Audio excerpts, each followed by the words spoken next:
What's up, GERO Leonard? How are you? This is Sunday, the 19th of January, 2025. It is the day before Martin Luther King Day. As we all enjoy our day off, I think we should also remember why this day is so special and reflect upon the amazing things that Martin Luther King and all his associates did to further advance the equal rights of many, many Americans across our country. Okay. What else is happening? It rarely happens the same day, but it is Inauguration Day for Donald Trump, the new president. All right, so we'll see if he has anything to say about Martin Luther King Day being simultaneous with his Inauguration Day tomorrow. All right. So we're entering week 2. For those of you guys, we have had quite a few people add the course, and we have it automated to send you how to navigate this course and how to get an A. If you're wondering what I am wearing, this is supposed to be a blood drop right here. All right, so this is for the Chronic Lymphocytic Leukemia Society, and we'll talk about that later on during the semester when we get into our cancer module, because my co-instructor and wife is a cancer survivor, and she has had chronic lymphocytic leukemia for a number of years, has had to go into treatment twice. Anyways, so that's what this shirt's all about. Wearing a sweatshirt because it's kind of cold today. Alrighty, so what I like to do is kind of bounce back and forth between what I see and what you guys see. All right, so this right now is my view, and I can change it so I can view as a learner, that means we're going to see it the way you see it. All right, and so now you see you have this kind of to-do list of work right here. I had a little banana bread right now, and I got to get it out of my throat. All right, cool. So every week when I do the lecture, I'll be sending it out to you as an email. It just so happens it was the same drill in Blackboard as it is here in Brightspace. You have this thumbnail that you get when you and there's a way to embed YouTube into the course that looks all pretty and everything. But when you send it out as an email, the thumbnail disappears, and so all you get is the URL. And this is why I do both the URL and the thumbnail. So if you're in your computer, you're looking at it, and this is how it looks, right? What else do we have going on here? This Brightspace program is pretty new, okay? And we'll see how it all works out. We're doing the best we can. We've, have mastered it more than most, okay? But you'll see that changes happen. They didn't even notify us about this, okay? But as we're scrolling down here, again, the way to access your weekly content is to go into the content area right here. I also mentioned last time that you can also get there by using this visual table of contents, which is pretty cool. I like it, So, this is the welcome, and my welcome lecture is in there, okay? We have course policies, the syllabus, etc. If you have extensions, and then how to use Brightspace, is all really kind of cool stuff. Okay, this is the 3 papers that you're going to be doing. We're going to gather data onto and interview an older member of your family or community. This is how you access the 2 exams. You can do all these together. Doesn't matter. Okay, not the papers, but the exams, and they are. We'll get into it when we go and describe how that works when we get there. This is at the end of the class. Everybody should just do extra credit. It's a free way to bump your grade by a couple of percentage points. And then we have each week. So this is the week I did last week. This is the week I'm going to do right now. We're going to go over generations this week, okay? We're going to do a little bit of a dive into the biology of aging. And then what happened? They changed it. You used to be able to scroll down and see all of the modules, okay? But they now have compartmentalized it into a pop-up right here, okay? And I'll show you how that works. There we are. Pretty cool. Professor Walsh's, okay? So we have this information. Contact us as you need us. All right. So anyways, you can see all of them, see, it is a pop-up now, all right? It looks kind of lame. Okay, way to go, USC, but that's just the way it is. And so all the really neat icons you're going to see each week are just all compressed and funky looking, but that's just what they did, right? So as we go down here, here's the modules that you don't see anymore. We're going to do cancer and diabetes and mental health, caregiving, economics, on and on and on, all right? So you can access it that way, but really, honestly, the easiest way to access the table of contents is just to go right up here and hit content. That's what I'm going to do, right? That's what I'm talking about. See how beautiful these things are? We spent so much time gathering up these images, and then Brightspace/USC changed it, okay? Didn't tell anybody, they just thrust it upon us. And so we have nothing to do about it other than to work with it, okay? All righty. So let's go into week 2, all right, why population A, and that's how you would do it. You can tell what week you're in by the taskbar here on the left. It's got this highlight of shadowing that's kind of blue-gray, right?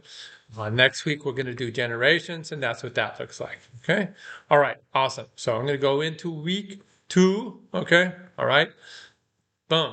Now, if you're new to the class, I think an approach, okay, is just to open a separate window. You can open up Brightspace in multiple windows, either twice or 3 times in the same browser, or you can open it in separate browsers, okay? The reason I'm suggesting this is you could open your quiz up while you're going through the material, and that way it'd be easier to tackle, okay? Or open the quiz up while you're listening to my video, whatever it is, okay? That's an approach, okay? And then you can just do the discussion page down here separately on your own time, all right? So that's what you're going to do every week. You're going to do your quiz, you're going to do discussion page. Quiz, your discussion page. Once a week, you're going to jump into this class, all right? It's a real good survey class, a lot of issues that are going to be super relevant to all of you that your parents and grandparents are living right now. And then you, okay, being the future working members of society, how you're going to have to either finance or grapple with all the issues that happen when we have people that get older. You know, for me and my wife, you know, we're doing well financially, but man, we're having some health issues, you know, and so we need support. And if you were my child, I'd be saying, hey, you know what? It's time to help me out. All right, cool. Alrighty, so that's how that works. So let's just kind of go in here. If you're new to the class, we did the first part of the reading assignment last week, okay, and it's mostly figures, a little bit thick, but this is because we're doing the full kind of overview of the global impact, where the USA stands in terms of the global spectrum of the big socio-economic health issues that happen with aging populations. And we're going to do part 2 today. And then we get into each of the nitty-gritty. It kind of slows down a little bit after the first 2 weeks, just to let you know. All right? Cool. So let's just go into this one right here. We're going to click on it. So I just threw this graphic up. So this is what we did the first week, okay? And we kind of set the stage. And then in week 2, we're going to go into here. What I did is I created a slide deck, okay? The slide deck right here is a honed down version of the 2023 report put out by the United Nations that was like 150 pages long, okay? Hard to believe it's honed down, okay? Now, again, as I'm talking through this stuff, we'll get back to this when we get done, but I just want to throw this out here.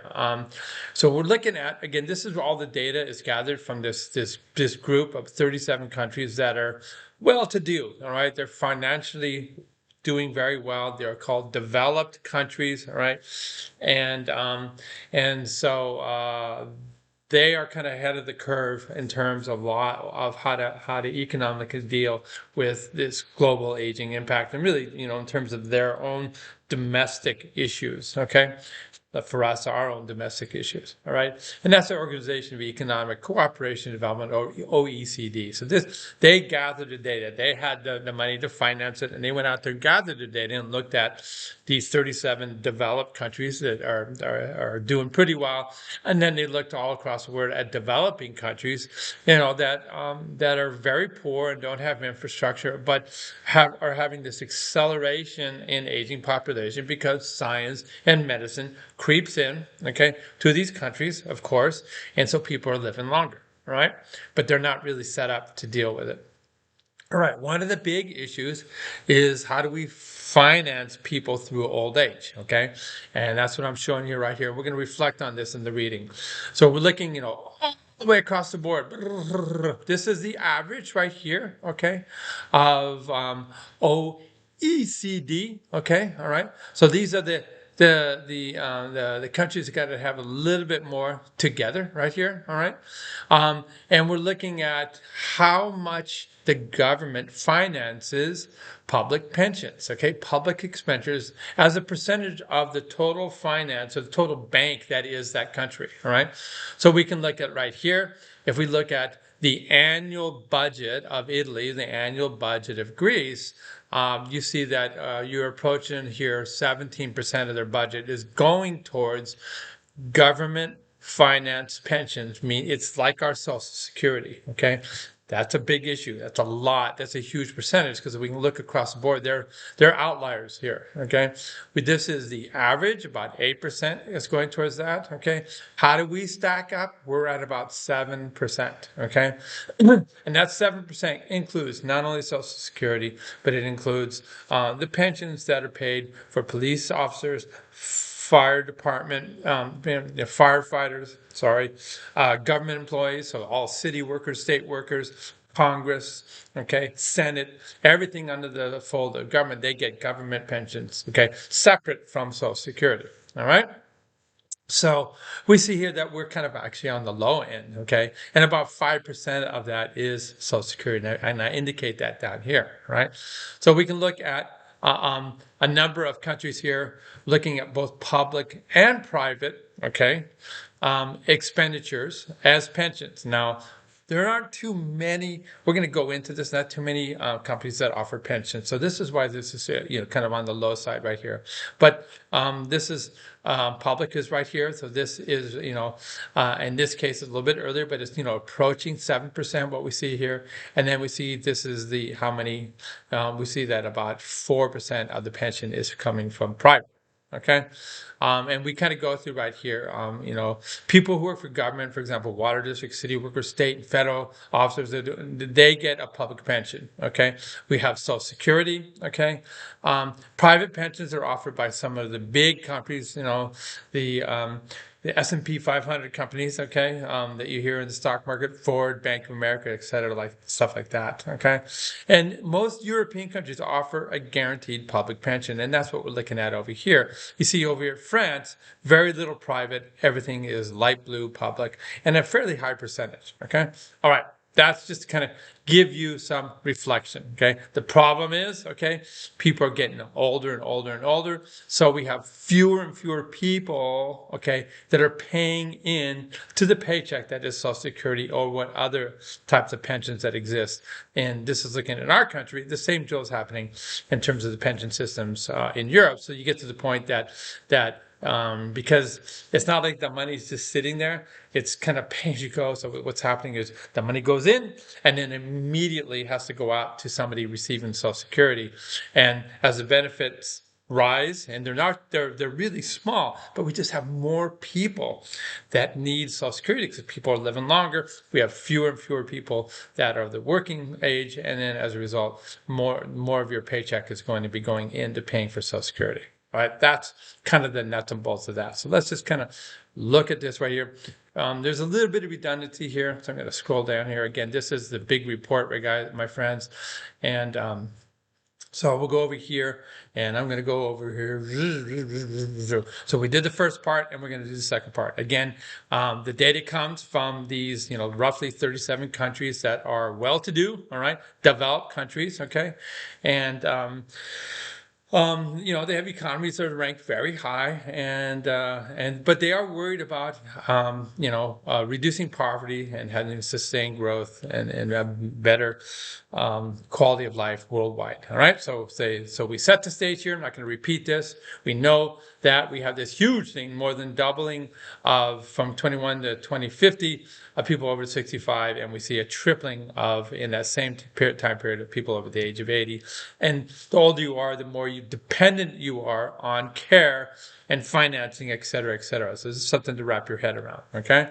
All righty. The worst case scenario, there's certain countries that are way ahead of us. We're going to have to talk about Japan in your discussion. And Korea is now grappling with this as they're racing ahead with fewer younger people and more older people to deal with, okay? I'm not going to go over this. This just shows you this exponential increase in people over the age of 65. We saw that last week. That shows it in terms of a table. And then what's happening here, we see this is the dependency ratio. We're going to talk about this in discussion. Yes, we do have kind of a stable working public right here. That's projected to actually decrease down the line, okay? And so what's happening here is there's fewer and fewer and fewer children, but more and more older people that are dependent on the income of the working public, okay? So we saw that this is the average dependency ratio, which is a combination of these guys. You guys are still dependent, some of you at your age, okay? These are, 18 and younger, and then this is over 65. So we see that the funds and time are going to be going towards old people and less towards young people. And this is just a trend that is accelerating in a few other countries globally. Okay, and that's the same thing shown graphically. Alrighty, that's a different way to look at it. Big issue here, okay? It wouldn't be such a big issue in terms of this dependency ratio if we kept putting out more young people, but we're not, okay? This is our fertility rate, okay? And so fewer and fewer people are going to be coming down the pipeline and entering the workforce and being able to burden the financial responsibility of caring for Dr. Walsh and caring for the other Dr. Walsh and your parents and grandparents, okay? So this is kind of a big socio-economic dilemma, okay? All right, so we're cruising through here, and so I'm just, again, reminding you where we are at, okay? So people do live longer. We've shown that. The problem is, as we increase the lifespan, this is right here, healthy lifespan for women, okay, going over time. We increase the lifespan where there's this bigger jump in problems with disability and disease, okay? So, yes, we live longer, but then certain age-related diseases are going to catch up to you.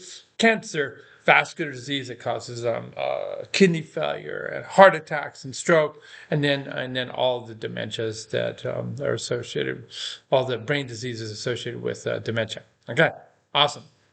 So it's an economic deal, okay? There's a disparity in terms of earning, and so women tend to get kind of sucker punched, and we see this across the board. This is this gender-based disparity, okay? Female versus male, that are entering the workforce, okay? A lot of responsibilities for caregiving, both for children and for older adults, lies on the shoulders of women, okay? So this is the earning potential across the age span, but you still cost a lot of money, and this is kind of expenditures. In fact, why young people don't cost that, but out here we see this, this maintained cost. You guys have costs because you're going out to eat, you're buying cars, you're partying, blah blah blah. Out here, it's no party, okay? But what we do have is healthcare costs that we'll see later on. Okay. Awesome. Now, speaking of healthcare expenditures, okay, this is looking from 2019 to 2020, the jump that all countries have seen and how much they have to spend in terms of, this is money going out the wrong way for care of older people, okay? And really, this is healthcare for everybody. I shouldn't have just said older people. But you see it's jumping, but you see that we spend so much money on healthcare in our country. And that's a real issue, and so this has been a big political topic for years. Why do drug companies charge us so much? Why do our hospitals say, and doctor bills, are they so high compared to other countries? Okay, something that's going to have to be dealt with. Okay, as you get older, okay, these you'll see the OECD, they flip around in terms of what is a pension. It can be this guaranteed amount, or they also, in this case, are including these funded programs like 401ks. That's your self-funded pension. We'll get into that later. But you see that in developed countries, as you get older, you're more and more likely to retire and have these funds available to you so that you can just go about your retired life and be good, okay? With less likely to work, and that's purple right here, okay? All right. Social Security. That's so much money, okay, right here. And private money, that's, transfer of gifts and funds from previous generations to your family. It makes up a very small percentage. This is on average, okay? Some of us are going to do pretty well. You see down here in developing countries, people have to work for a long time, way into their 80s. That's a big difference, okay? These are global changes. They have some social support, but not much. And then there's a big reliance in terms of their relative well-being on transfer of equity. It may not be much. Again, these people are on, their total income is far less than what we see in developed countries, okay?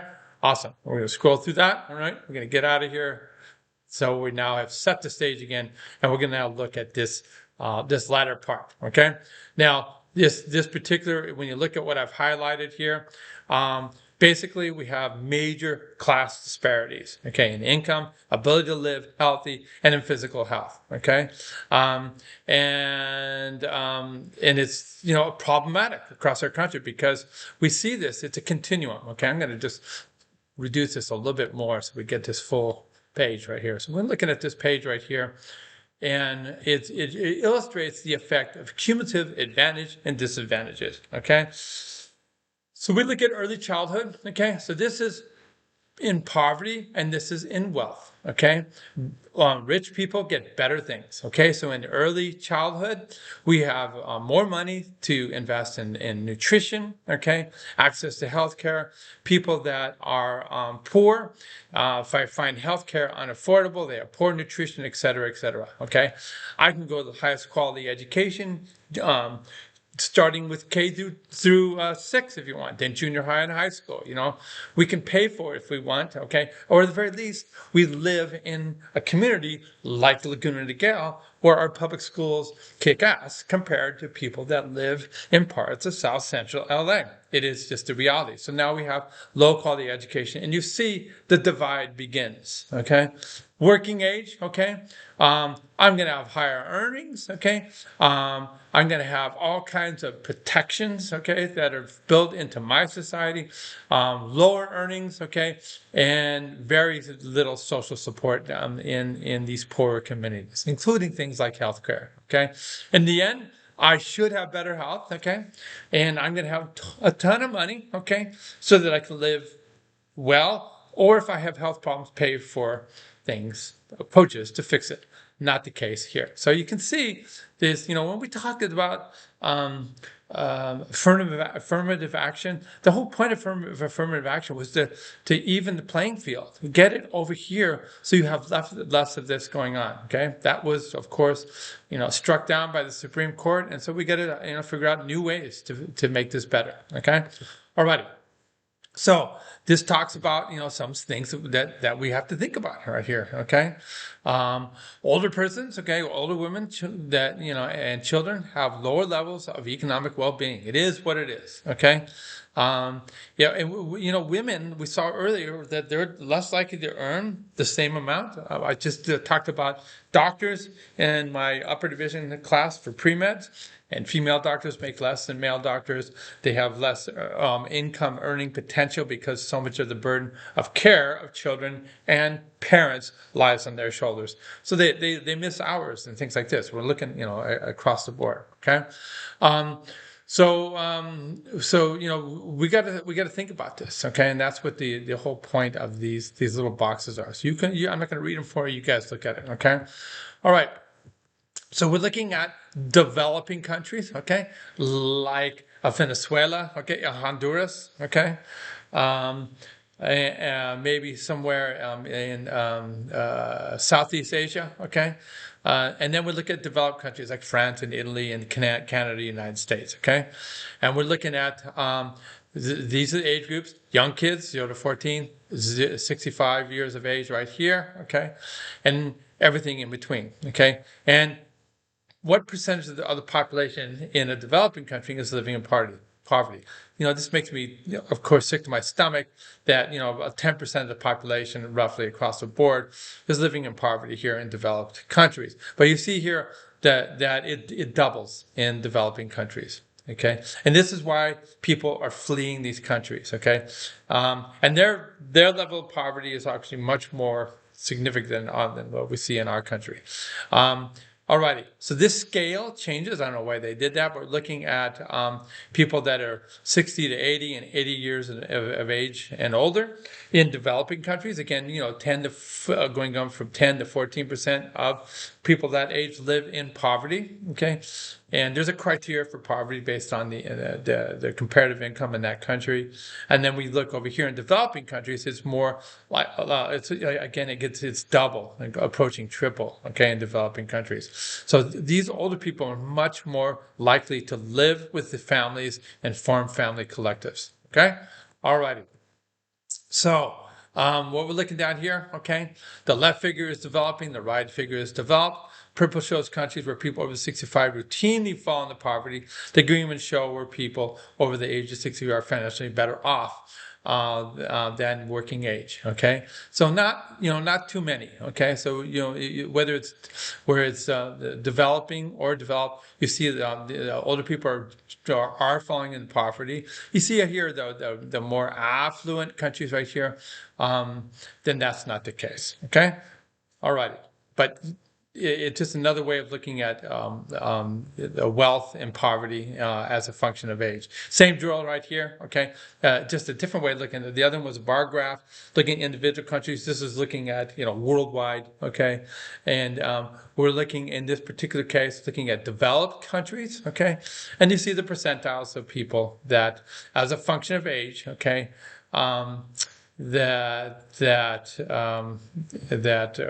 are living in poverty. Okay, alrighty. So there is a gender difference. Okay, we see this is in developed countries. Okay, as a function of age. Okay, who's living in poverty by sex. Okay, we see that roughly it's fairly consistent. About 10% of men live in poverty, but sadly, with age, you see that there's this big jump, almost doubling of how many women at the same age group are living in poverty. We don't see that in developing countries. Okay, this is only seen in developed countries, and we have to kind of ask ourselves why when we see something like that.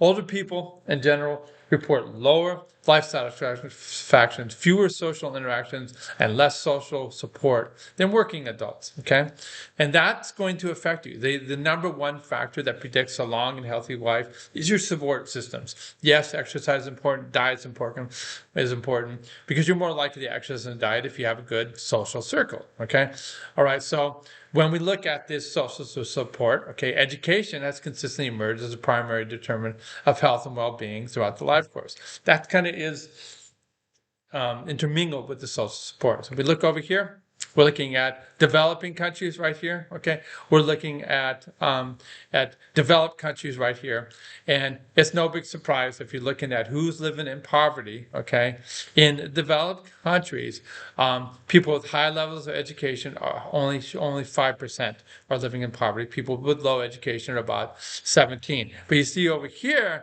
that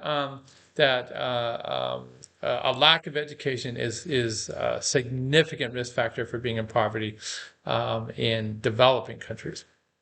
Okay. Now, another big risk factor for living in poverty is having a disability. Okay. And so we're looking at here the share of adults 15 or older with a functional disability by education level. All right. And we see that who's more likely to have a disability. You can see across the board the lime green. If you have low education, you're more likely to have some type of disability. First of all, you might have more mental challenges because we talked about it early on, because of low nutrition, low access to healthcare. But then you start accumulating injuries, have diabetes and have a heart attack and stroke and on and on and on and on. And low education is going to put you out there and be more likely to be disabled. And we see right here as a percentage right here, we see that we're up there quite high comparing the United States to other countries. Okay. So what's the likelihood you're going to have a disability? Okay. So disability is a huge risk, okay, for having major problems in life. Okay. Education is we've seen reduces the risk of having a disability. And so if you have physically demanding work, this is the odds ratio. So 1, there's no difference. Okay, no history of physically demanding work. Okay, then you're not going to have. You're much less likely, or based on all the numbers, there's no difference between you and women right here, men and women, in terms of having a disability. So you don't increase the risk, is what I'm trying to say. Okay. If you get greater than 1, there's an increased risk of disability. So if you have physically demanding work, then you're coming out here, so you have a much greater risk of having a disability. And you see it down here. Again, we're looking at men and women, okay? And we can parse this out, and we look at all these numbers are gonna go into this one right here. The lower the education level right here, okay, the more likely you're going to have physically demanding work, and more likely you're going to have a disability. All right, awesome. All righty. So this is employment rates, okay, by birth right here. And this shows you, of those people looking for work, how many people are employed. Don't need to really go into that. You guys can check that out yourselves, okay? And so as we're preparing for older populations that are coming out of the workforce that we see here, the older you are, you're more likely to get out of the workforce, okay? We need to have support systems. So there's a tax-based finance system, okay? We have Social Security and Medicare. We have pensions, okay? Teachers and government employees get these pensions, okay? Where there's mandatory contribution. Then we have the voluntary contributions. So the people that have monies can do these defined contributions that we're going to get into. All right. All right. So that kind of sets the kind of stage in terms of where we stack up, where other countries stack up in terms of financing older age. We're looking at pension systems, and we're looking at what percentage of the government is spending on it, et cetera. And then we looked at inequities, developing and developed countries, and looking at inequities like education levels, and we looked at inequities like sex, okay, where you're male or female. All these kind of contribute in here, okay. So we have this long-term care crisis now. So we talked about people with money. Yes, they can finance long-term care, but there's so many people that don't. 40% of Americans, we're going to learn, their monthly income after the age of 65 is 100% reliant on Social Security and nothing else. And these people that are more like that are low-income earners, so they may be getting anywhere from $1,000 to $2,000 a month. So they're in the poverty line. So that's an issue. Okay. All right. So we have this problem of a system that doesn't have good access to affordable care for older people. Okay. So we see here that when we look across the board, okay, this is looking in Europe. 1 in 3 women over the age of 65 need care, okay? We see that 1 in 5 men do. So this is a large number, and people we already know more and more people are getting older, and how are we going to finance that, okay? This is globally, we need the estimates for having care. So this would be like workers that work in an assisted living facility, a nursing home, or home health aides that will come to your house that you can, pay for, either you or the government. Okay, and we see that there's just not enough people going around. Yeah, are you going to just let grandma and grandpa sit there? No, you're going to have to do it. And we're going to talk about how that really complicates your life economically and personally. Okay, so 80% of long-term care in Europe is provided by informal caregivers. That means friends and family that are not paid. Okay, or maybe a gift might be given to them, but it's a huge thing. Okay. Alrighty, and the number of formal long-term care workers that are women, you see, this is, a huge difference. This is the kind of work that women do and men don't. So, alrighty, so share of women among long-term care recipients in institutions other than hospitals and at home. All right. So we're looking at women that work in nursing homes and people who work in nursing homes or work in assisted living facilities. Okay. And we see that, and they kind of categorize it in terms of the age groups. Okay. And we see here, um, okay. If we look in a facility, women, okay, the share of women among long care recipients at the institutions, and we see that the majority are women right here. So we look in nursing homes, the majority are women. That's what we're talking about by age group. Right? Sorry if that wasn't clear. Right. So we need to finance this better. And so how do different countries around the world stack up? Okay. Long-term care, this is like dividing it up.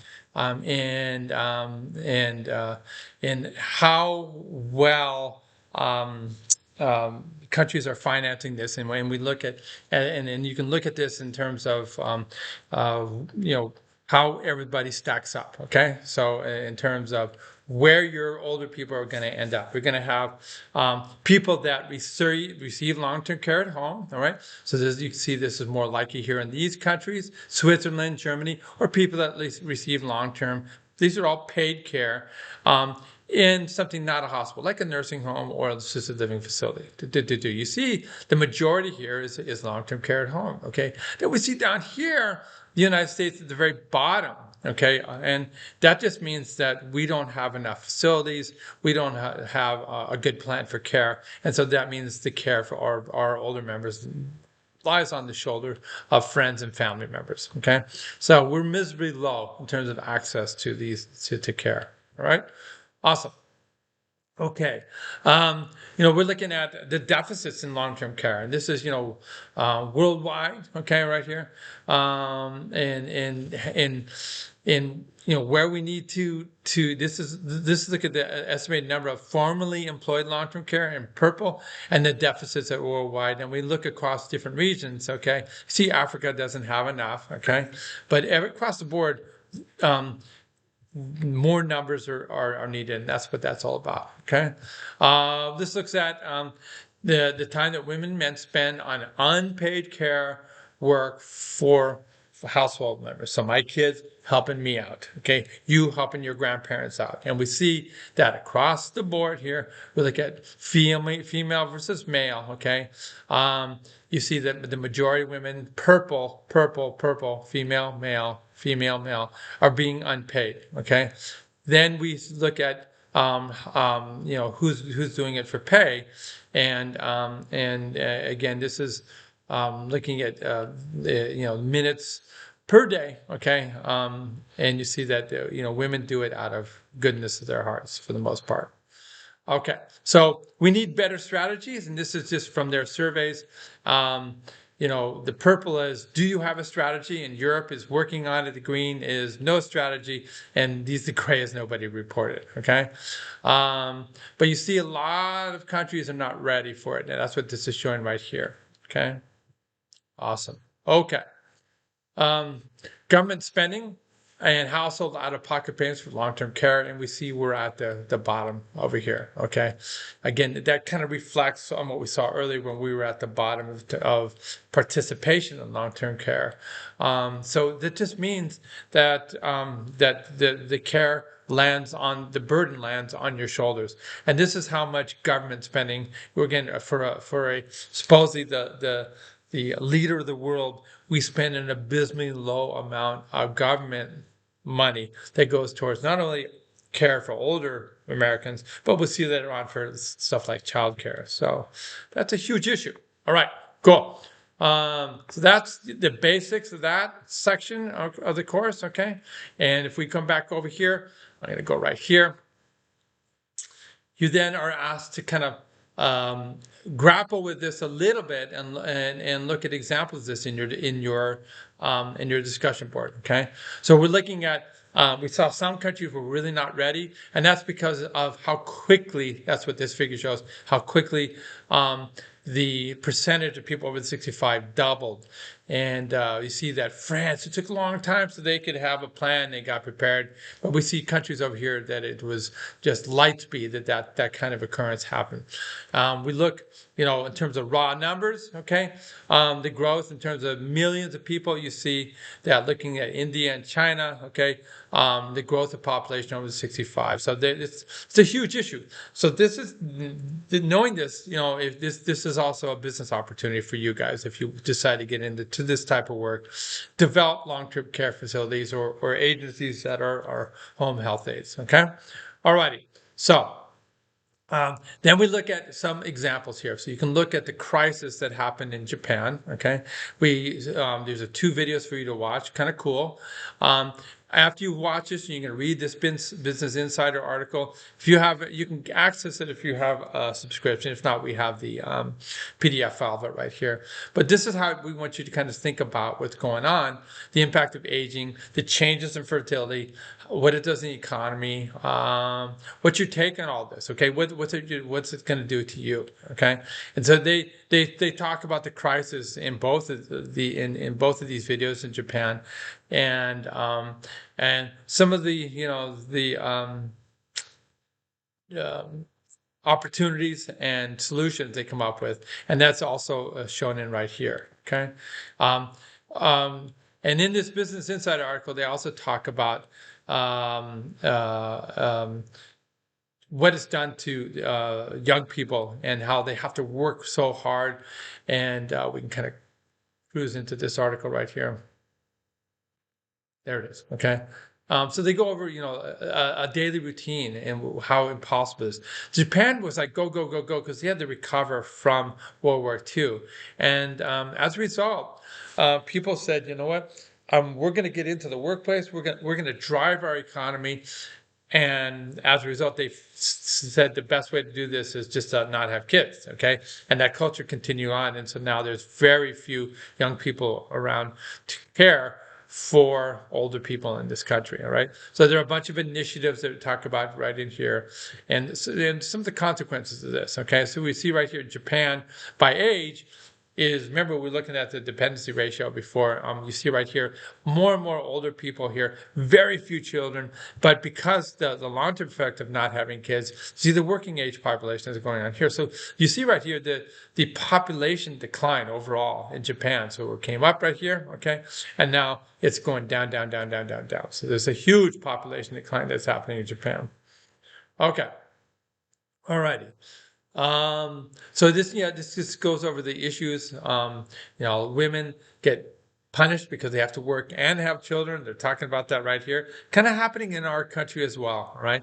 This is just a different way of looking at the dependency ratio, and it just shows you across the board how worldwide, as we're going out here into the future, okay, there's going to be fewer and fewer working age people, right, to cover the financing of the rest of the world. And it's just going down and down because of this fertility drop. All right. All right. So it goes over solutions right here. Check it out and then comment. All right, guys. Peace. All right. So we are done with this part of the class, week 2. I've given you the pretense of the curriculum. I've shown you the discussion. And now I want you to get in there and do it. All right. Take care now.